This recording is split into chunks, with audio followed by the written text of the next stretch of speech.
Guys welcome to my channel Manpraj academy. तो आज का हमारा टॉपिक है वैक्सीन। वैक्सीन मतलब होता है कि टीकाकरण, मतलब टीका समझिए।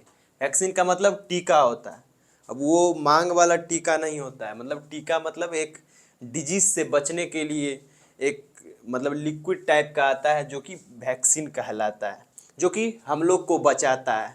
आप सालों पहले, बहुत साल पहले 2011 के समय में सुने होंगे कि जैसे कि हमारा पोलियो का वैक्सीन आया था। उस वक्त का एक तरह का माहौल उससे पहले का जो था, पोलियो से लाखों करोड़ों इंसान मर रहा था पोलियो के वजह से। लेकिन वैक्सीन जो हमारा पोलियो का वैक्सीन आने के बाद बहुत सारे लोगों का जान बचा, बहुत सारे बच्चों का जान बचा। तो ये एक तरह से वैक्सीन के कारण मुमकिन हो सका, जिसके कारण जान बचाई जा सकती। तो सबसे पहले हम लोग वैक्सीन जानेंगे। वैक्सीन का मतलब ये नहीं होता है कि सिरिंज। अब कुछ बच्चों में कॉन्फ्यूज़न रहता है कि वैक्सीन का मतलब वो सुई देने वाला होता है, वो नहीं, उसको सिरिंज बोलते हैं।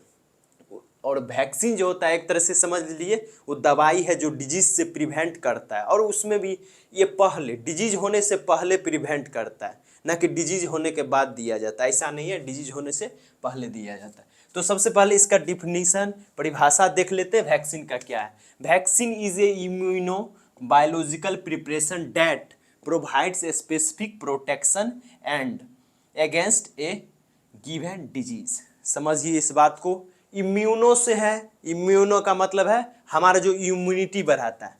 देखिए दो शब्द आता है, दो शब्द इस चीज में आता है कि हर चीज में अगर वैक्सीनेशन, इम्यूनाइजेशन किसी भी शब्द से आप लेते हैं तो हमारा दो वर्ड आता है। एक आता है एंटीजन, एंटीजन। दूसरा हमारा आता है एंटीबॉडी। ये दो वर्ड हर जगह आपको आएगा, तो इस वर्ड को पहले समझ लीजिए।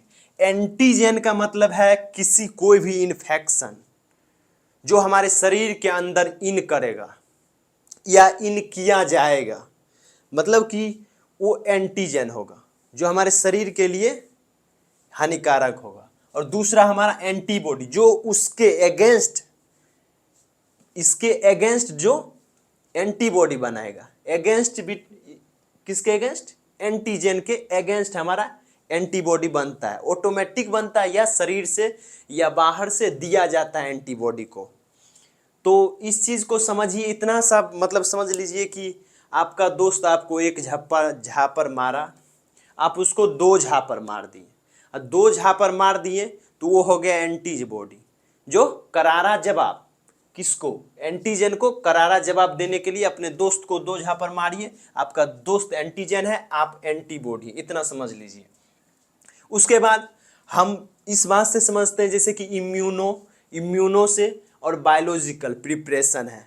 तो हमारे इम्यून के लिए बायोलॉजिकल प्रिपरेशन किया जाता है। बायोलॉजिकल प्रिपरेशन मतलब एक तरह से जो हमारे बायोलॉजिकली शरीर में, मतलब या किसी भी बायोलॉजिकल प्रिपरेशन को मतलब करते हैं, या किसी भी जीव से रिलेटेड, जैसे कि माइक्रो ऑर्गेनिज्म से ये चीज़ बनाया जाता है। किसी भी माइक्रो ऑर्गेनिज्म जो डिजीज काउज करता है उसी के विपक्ष में किया जाता है। तो that provides specific protection. Specific protection इसलिए है, अगर मान लीजिए हमारा किसी भी बैक्टीरिया के वजह से हो रहा है, मान लीजिए माइकोबैक्टीरियम मतलब माइकोबैक्टीरियम के कारण ट्यूबरकुलोसिस हो रहा है, तो माइकोबैक्टीरियम से ही हमारा वैक्सीन बनाया जाएगा ट्यूबरकुलोसिस के अगेंस्ट। मतलब हमारा जो टीबी हो रहा था, मतलब ट्यूबरकुलोसिस हो रहा था, वो किसके कारण हो रहा था? तो माइकोबैक्टीरियम के कारण हो रहा है। और माइकोबैक्टीरियम के वजह से होता है, काउजेटिव एजेंट हमारा टीबी का माइकोबैक्टीरियम है। तो इसी से हमारा टीबी का वैक्सीनेशन बनाया जाएगा, मतलब वैक्सीन बनाया जाएगा, और इससे वैक्सीन बनाया जाएगा। और ये लाइव अटेंडेंट वैक्सीन है। एक तरह से बोलिए तो जिंदा जिंदा जो हमारा जीव होता है वो जिंदा माइकोबैक्टीरियम से बनाया जाएगा, पर इसको वीक किया जाएगा, चाहे उसको हीट देके या कोई भी, मान लीजिए तो एल्कलाइड्स देके, कुछ भी देके इसको एक तरह से हीट देके, ज़्यादातर हीट देके इसको कमजोर किया जाता है। उसके बाद उससे एंटीबॉडी तैयार किया जाता है जो कि टीबी में काम करेगा। तो ये चीज़ समझ गए।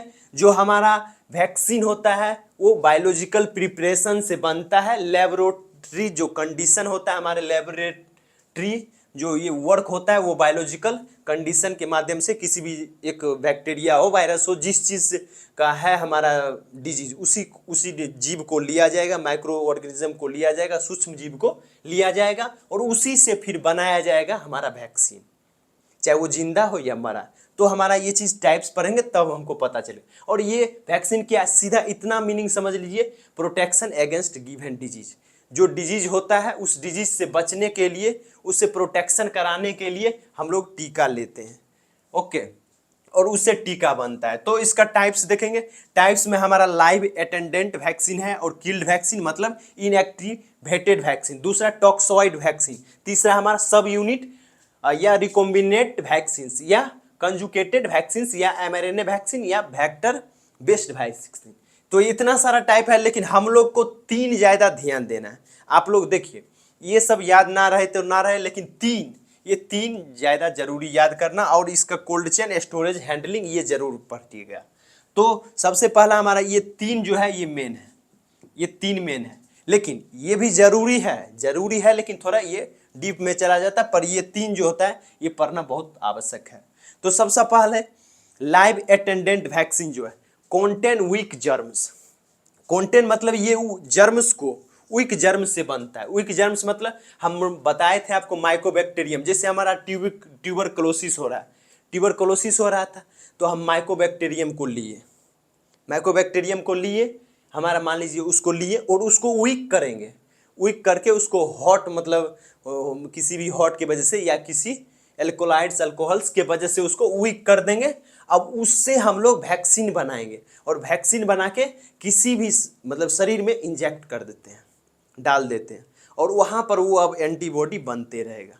लेकिन यहाँ पर मान लीजिए अगर एक तरह से बोलिए तो अब वैक्सीन को हम डायरेक्ट अब बैक्टीरिया को डाल दे रहे हैं, मान लीजिए किसी भी चीज़ को, किसी भी माइक्रो ऑर्गेनिज्म जो जिसका बीमारी है, लाइव अटेंडेंट है, ये जिंदा वैक्सीन मतलब कंटेन्स वीक जर्म्स, ये लाइव है मतलब जिंदा वैक्सीन, इसी मतलब जिंदा माइक्रो ऑर्गेनिज्म से बनाया जाता है और जिंदा डाल दिया, तो उसमें अब शरीर में जाके वो काउज कर सकता है, आगे वायरस कुछ भी कर सकता है या माइक्रो ऑर्गेनिज्म या कोई भी बैक्टीरिया कुछ भी कर सकता है।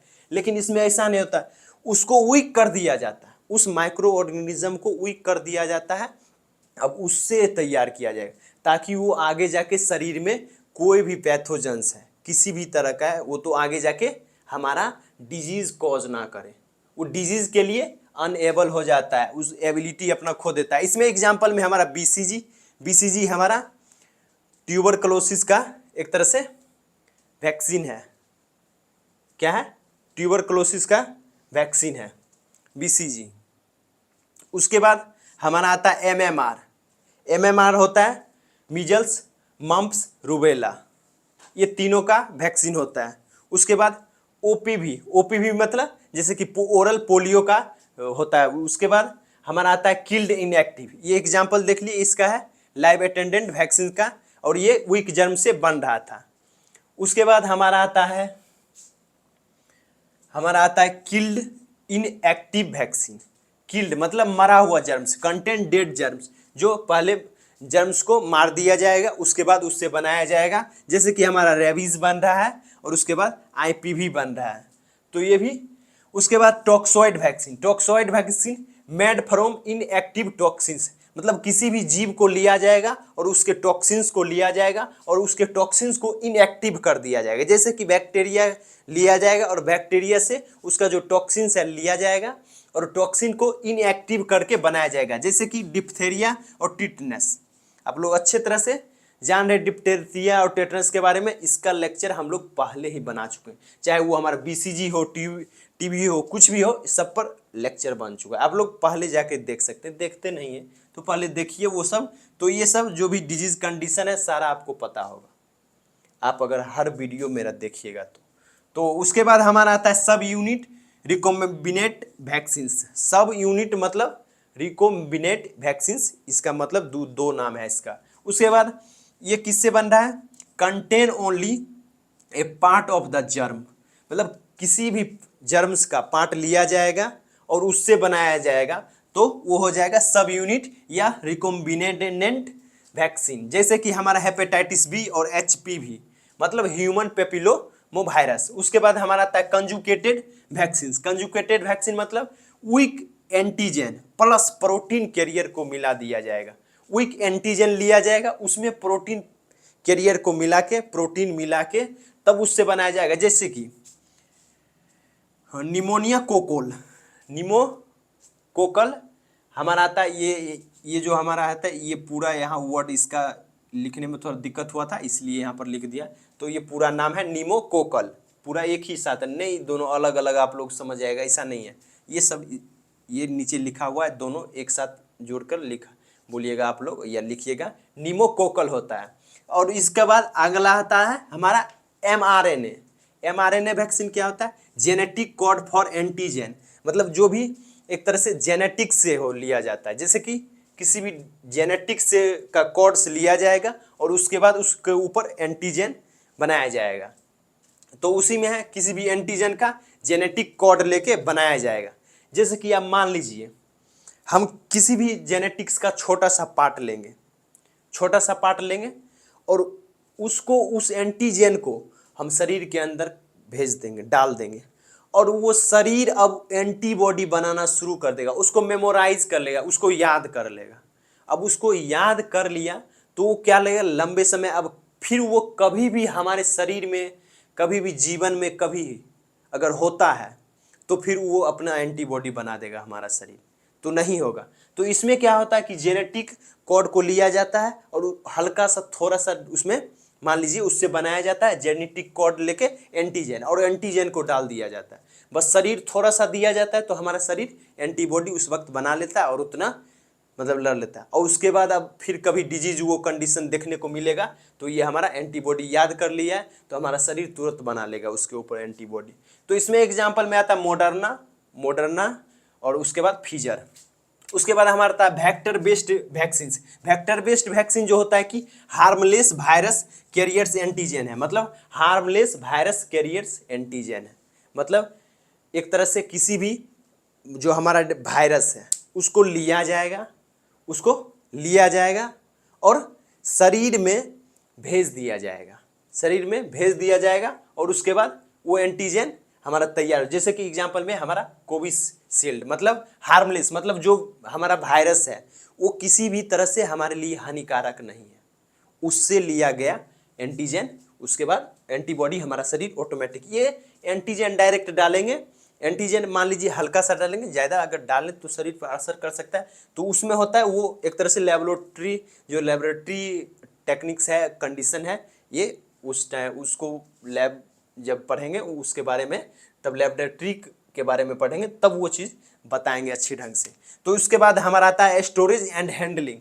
Storage and handling most common अगर देखा जाए तो most vaccine 2 degree Celsius temperature से लेके 8 डिग्री सेल्सियस टेम्परेचर तक रखा जाता है। उसके बाद डू नॉट फ्रीज, कुछ कंडीशंस आता है जो सारे हमारा वैक्सीन है उसको किस किस कंडीशन, जैसे डू नॉट फ्रीज हमारा डिप्थेरिया, पर्ट्यूसिस और टिटनेस, डीपीटी, डिप्थेरिया, पर्ट्यूसिस और टिटनेस, और या हमारा हेपेटाइटिस वैक्सीन को फ्रीज नहीं करना है, डू नॉट फ्रीज।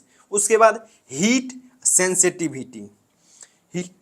सेंसिटिविटी मतलब ओपीवी, मतलब ओरल जो पोलियो का वैक्सीन होता है, या हमारा बीसीजी जो ट्यूबरक्लोसिस का होता है, या हमारा मीजल्स, इस तीनों को हीट सेंसिटिव होता है तो इसको हीट से बचाना है। दूसरा हमारा लाइट सेंसिटिविटी, मतलब एक तरह से इसको जो लाइट सेंसिटिव होगा उसको डार्क प्लेस पर रखा जाता है, मतलब जो उसको लाइट नहीं चाहिए, प्रकाश नहीं चाहिए उसको, जैसे कि हमारा बीसीजी, मीजल्स, रूबेला, ये सब थोड़ा एग्जाम्पल्स है। जैसे स्टोरेज एंड हैंडलिंग, किस ढंग से हम लोग स्टोरेज करते हैं वैक्सीन को और किस ढंग से हैंडलिंग करते हैं, तो ये सब थोड़ा सा जो इसका प्रिक्यूशन है थोड़ा पढ़ लिए, देख लिए। तो आपको स्क्रीनशॉट किसी को लेना है तो ले सकते हैं। उसके बाद हमारा आता है कोल्ड चेन। कोल्ड चेन क्या होता है? एक तरह से जो हमारा वैक्सीन है वो किस ढंग से, मतलब कहाँ पर जाएगा, कैसे जाएगा और किस चीज़ में जाएगा, इस चीज़ के बारे में पढ़ते हैं। और जैसे कि कोल्ड चेन होता है तो हर चीज वैक्सीन का ले जाने का तरीका अलग होना चाहिए, उसको स्टोरेज करने का तरीका अलग है, हैंडलिंग करने का तरीका अलग। तो उसी में हम लोग पढ़ेंगे कि कोल्ड चेन किस माध्यम से, मतलब कोल्ड चेन को किस ढंग से ले आ जाए। जो कोल्ड में जा रहा है मतलब उसको चाहिए फ्रीज, तो उसको उस माध्यम से देखेंगे थोड़ा सा इसका कंपोनेंट्स क्या क्या होना चाहिए। तो फर्स्ट है हमारा प्राइमरी और नेशनल लेवल और स्टेट लेवल में अगर ले जाए तो ले जाता है तो इसको डीप फ्रीजर्स चाहिए, उस वैक्सीन को डीप फ्रीजर चाहिए। कोल्ड चेन का मतलब यही है जो कोल्ड वैक्सीन है उसको किस ढंग से कैसे लेके जाएंगे। जैसे अब जिसको कोल्ड वैक्सीन, और ज़्यादातर हमारा एक तरह से समझिए तो 2 डिग्री सेल्सियस से 8 डिग्री सेल्सियस मतलब सारा का सारा वैक्सीन हमारा कोल्ड से ही ले। उसके बाद इंटरमीडिएट, इंटरमीडिएट मतलब डिस्ट्रिक्ट लेवल का जो हमारा होगा, जो हमारा डिस्ट्रिक्ट लेवल का होगा मतलब जिला स्तर पे होगा, उसको आइस रेफ्रिजरेटर्स में या हम कोल्ड बॉक्स में ट्रेवल कर सकते हैं, उसको ले जा सकते हैं, उसको रख सकते हैं। उसके बाद पेरीफेरल मतलब सब सेंटर्स, सब सेंटर्स मतलब गांव देहात वाला जो हॉस्पिटल पीएचसी होता है, तो इसको वैक्सीन कैरियर्स मतलब वो देखते होंगे कि ये एएनएम वाली जीएनएम वाली नर्सिंग स्टाफ जो होते हैं सब वो सब छोटा सा डब्बा लेके पोलियो वाला ले घूमता है, तो वो उस ढंग से होता है हमारा वैक्सीन कैरियर्स। उसके बाद डे कैरियर्स मतलब एक दिन के लिए जिसमें रखा जा सकता है या आइस पैक्स के माध्यम से रखा जाता है। तो उम्मीद करता हूँ कि आप लोग को वीडियो समझ आया हो, समझ आया तो प्लीज़ एक लाइक कर दे, चैनल को सब्सक्राइब कर दे। फिर मिलेंगे अगले वीडियो में, तब तक के लिए जय हिंद दोस्तों, बाय गाइज।